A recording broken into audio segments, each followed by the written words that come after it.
A truly hideous conflict has been unfolding in Sudan. This war has not gotten the attention it deserves in the West. This is probably because the Ukraine war and the Middle Eastern conflict are of greater immediate significance to Western nations.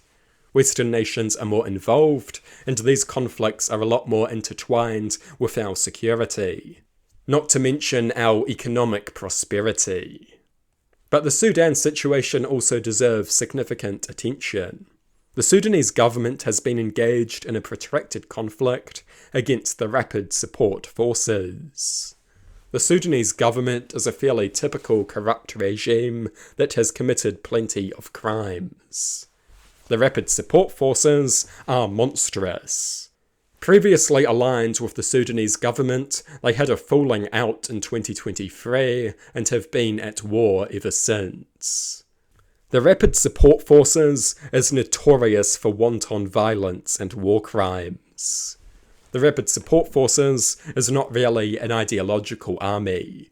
They don't really serve a certain set of distinct values as you might expect. They are more or less just barbarians rampaging through the country, pillaging, raping, and murdering as they conquer new territory. They behave in the way you might expect pre-modern barbarians to behave. They are not an ideological or a moralistic force. They are almost pre-modern. For this reason, they are not very appealing. They have been strongly condemned by most Middle Eastern countries.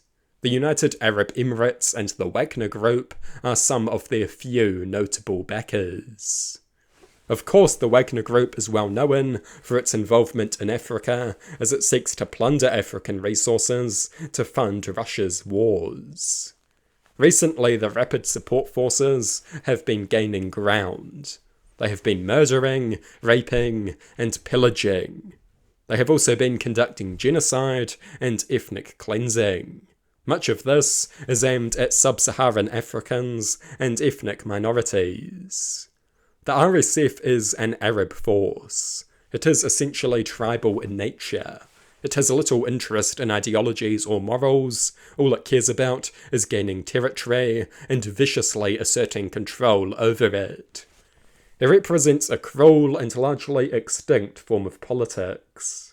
Most politics in the modern world is ideological and moralistic. It is not just a brutal attempt at seizing power, but that is what the RSF represents in its crudest form, the ugliest form of politics. A political entity that only cares about power and violence is a very scary thing. This conflict should get greater international attention and, if required, intervention. There may be bigger priorities, but this cannot be overlooked or forgotten. Most importantly, those who have backed the RSF must face pressure. The UAE must face pressure for what they have done. Because while the significance of this issue may be less than that of the wars in Eastern Europe and the Middle East, it remains deeply significant for the most obvious moral reasons. The global economy may not be at stake, but a great many innocent lives are. And that which endangers basic morality is a serious threat to everyone.